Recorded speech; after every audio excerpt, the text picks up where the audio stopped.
Gold, trusted gold buyers. మీరు తాకట్టు పెట్టిన బంగారాన్ని విడిపించి ఈ రోజు ఉన్న మార్కెట్ ధరకు కొనబడను.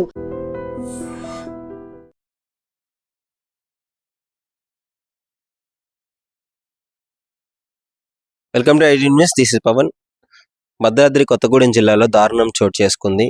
ఒక మహిళని పెళ్లి చూపులు అయిన తర్వాత పెళ్లి చేసుకోబోయే తరుణంలో ఇష్టం వచ్చినట్టు తిప్పేసి ఇంట్లో మాయమాటలు చెప్పి ఆమెను లోబరుచుకొని ఇష్టం వచ్చినట్టు అనుభవించిన తర్వాత నేను నిన్ను పెళ్లి చేసుకోను అని చెప్పేసి అనుమానపడడంతో ఆ మహిళ చేసేదేం లేక పాపం తుల్లికశ్రీ అనే మహిళ చనిపోవడం జరిగింది. సో ఈ బిచ్చ అనే వ్యక్తి అయితే ఈ దారుణానికి ఒడిగట్టాడు. ముఖ్యంగా వివరాల్లోకి వెళ్తే భద్రాద్రి కొత్తగూడెం జిల్లాలో అయితే వెంకటయ్య తండాకి చెందిన తుల్లికశ్రీని లక్ష్మీపురంకి చెందిన బిచ్చ అనే వ్యక్తి పెళ్లి చూపులకి రావడం జరిగింది. వాళ్ళ తెలిసిన వాళ్ళ ద్వారా ఈ సంబంధం అయితే కుదర్చడం జరిగింది.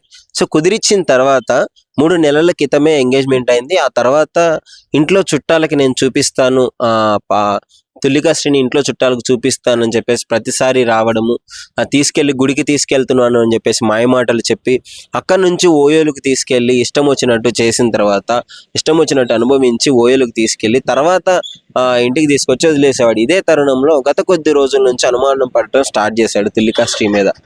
ఈ బిచ్చ అనే వ్యక్తి పెళ్లి చెప్పులు అయిన తర్వాత ఇష్టం వచ్చినట్టు పెళ్లికి ముందే ఈ విధంగా అనుమానించడం జరుగుతూ ఉన్న క్రమంలో సరే ఓచుకుంది ఆమె. తుల్లికశ్రీ అనే మహిళ ఓచుకుంటూనే వచ్చింది. ఆ యువతి పాపము పెళ్లి చేసుకునేవాడు కదా, ఇట్లాంటివి ఉంటాయి అని చెప్పేసి ఓచుకున్న తర్వాత కొద్ది రోజులకి అసలు నీకుతో నాకు పెళ్ళే అవసరం లేదు, నేను చేసుకోను అని చెప్పడంతో తీవ్ర మనస్తాపానికి గురయ్యి పాపం ఆమె పురుగుల మందు తాగడం జరిగింది.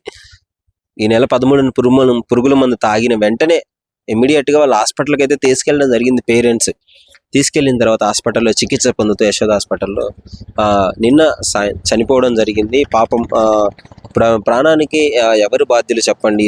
తల్లిదండ్రులు కుదిర్చిన మ్యారేజే, మళ్ళీ అరేంజ్డ్ మ్యారేజే. ఈ రోజుల్లో ఏ చేసినా కానీ అటు లవ్ మ్యారేజ్ అయినా అరేంజ్డ్ మ్యారేజ్ అయినా ఏదైనా ఇలాంటి ఇన్సిడెంట్లు జరుగుతున్నాయి. ఎందుకంటే మహిళలు కొంచెం జాగ్రత్తగా ఉండాలి, యువతులు జాగ్రత్తగా ఉండాలి. వాళ్ళు చెప్పే మాయమాటలు నమ్మి చేసుకోబోయేవాడే కదా అని చెప్పేసి ఇష్టం వచ్చినట్టు వాళ్ళతో తిరిగితే లాస్ట్కి ఈ విధంగానే ప్రతి మహిళ జీవితం అవ్వాల్సి వస్తుంది. ముఖ్యంగా ఇంకా పోస్ట్ మార్టం రిపోర్ట్లో తేలిన విషయాలు ఏంటో తెలుసా? చాలా దారుణంగా ఆమెను కొరికినట్టు, వేళ్లతో రక్కేసినట్టు, గోళ్ళతో గీలినట్టు క్లియర్గా పోస్ట్ మార్టం రిపోర్ట్లో ఉండడం జరిగింది. అంటే ఎంత చిత్రవద చేసి ఉంటారు పెళ్లికి ముందే.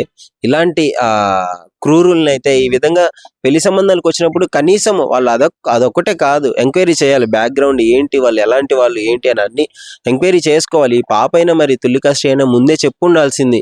ఈ విధంగా ఉంటున్నాడు, నాకు నచ్చట్లేదు, ఇది అని చెప్పేసి పేరెంట్స్తో షేర్ చేసుకోవాల్సింది. కానీ పెళ్లి చూపుల వరకు వచ్చింది, అందరికీ తెలిసిపోయింది. వాళ్ళ పేరెంట్స్ పరువు పోతుందనో లేదా వీళ్ళిద్దరూ ఈ విధంగా కలిసి తిరిగినారు కదా, తర్వాత వాళ్ళు నో చెప్పడైతే ఏమైనా ఇబ్బంది అవుతుందన్న క్రమంలోనూ పాపం ఆమె మానసికంగా తట్టుకోలేక పురుగుల మందు తాగైతే చనిపోవడం జరిగింది. సో ముఖ్యంగా ఈనాటి మహిళలకి, యువతులకి ఒకటే చెప్పదలుచుకున్నాను, ఇలాంటి వాళ్ళు వ్యక్తులు చాలా మంది ఉన్నారు బయట. మీరు అందరిలో మంచోడు అనుకొని పెళ్లి కుదిరిచ్చింది కదా, ఇప్పుడు చూడండి నిశ్చితార్థం అయిపోయింది, పేరెంట్స్ కూడా ఆఖరికి ఇంట్లో చూపిస్తాను, మా చుట్టాలకు చూపిస్తానంటే బయటికి పంపించడం జరిగింది. అంటే వాళ్ళకి తెలియదు పాపం ఏం జరుగుతుందో. ఈ యువత జాగ్రత్తగా ఉండాలి, అవేర్నెస్ ఉండాలి, ఇలాంటి వాళ్ళకి ఏం చేయాలి ఏం చేయకూడదు పెళ్లికి ముందు అని చెప్పేసి. ఇష్టం వచ్చినట్టు సరే మా పెళ్లి చేసుకోబోయే వ్యక్తే కదా అని చెప్పేసి బయట తిరగడంతో ఇప్పుడు చూడండి ఎంత దారుణానికి ఒడిగట్టాడు. సో నేను నిన్ను పెళ్లి చేసుకున్నాను అని చెప్పేసినాడు డైరెక్ట్గా పెళ్లి చూపులైన అమ్మాయితో. సో ఇది ఏదైనా సరే మరి పాపం అయితే ఇప్పుడు ఏది చేసినా ఏం జరిగినా మహిళ ప్రాణాలను అయితే ఎరికి తీసుకురాలేము. సో ఇలాంటి వాళ్ళకి కఠిన శిక్షలు పడాలని చెప్పేసి వాళ్ళ పేరెంట్స్ అయితే కోరుకోవడం జరుగుతుంది. పాపం వాళ్ళ అంటే శోక సముద్రంలో మునిగిపోయారంటే ఎన్నో కలలుగానే ఉంటారు, పెళ్ళిళ్ళు మంచిగా ఎంత గ్రాండ్గా చేసి అత్తారింటికి పంపించాలని చెప్పేసి. కానీ ఆ శవాన్ని తీసుకొచ్చి కాటికి పంపిస్తారని చెప్పేసి వాళ్ళు కల్లో కూడా అనుకొని ఉండరు. సో ఇలాంటి ఇన్సిడెంట్ల కోసం అయితే మీరు జాగ్రత్తగా ఉండండి, అవేర్నెస్ ఉండండి. బయట అస్సలు బాగాలేదు పరిస్థితులు, ఇట్లా మోసం చేసే వాళ్ళు ఎక్కువైపోయారు. సో అబ్బాయిలైనా అమ్మాయిలైనా ఒకటే చెప్పదలుచుకున్నాను, పెళ్లికి ముందు ఇష్టం వచ్చినట్టు తిరగకుండా పెళ్ళైన తర్వాత మీరు ఏదైనా చేయండి, లీగల్గా ప్రొసీడ్ అవ్వచ్చు. సో ఇప్పుడు చూడండి ఎంత దారుణం జరిగిందో. సో అసలు మీ అభిప్రాయం ఏంటి? ముఖ్యంగా ఇలాంటి వ్యక్తులకి ఎలాంటి శిక్షలు పెడితే బాగుంటుందో మీ అభిప్రాయాన్ని iDream తో షేర్ చేసుకోండి. And for more videos, please subscribe to iDream. Please subscribe to iDream. Please subscribe iDream. And please subscribe to iDream. For more videos, subscribe to iDream. Please like, share, and subscribe to the channel. Congratulations, iDream. Subscribe to iDream. Subscribe to iDream. So subscribe to iDream Media. iDream ki iDream team andarki huge congratulations. Please subscribe iDream Media. Please subscribe to iDream. Subscribe iDream. Please subscribe to iDream. iDream అంటే నా కళల ఛానల్ను subscribe చేసుకున్న నోరు తిరుగుతలేదు మీరైతే గంట గుర్తు కొట్టండి. For more such videos, please subscribe to iDream. Subscribe to iDream. Please subscribe to iDream. Please subscribe iDream Media. Please do subscribe to iDream. Please subscribe to iDream Media. For best entertainment and information, please subscribe iDream. And don't forget to subscribe to iDream.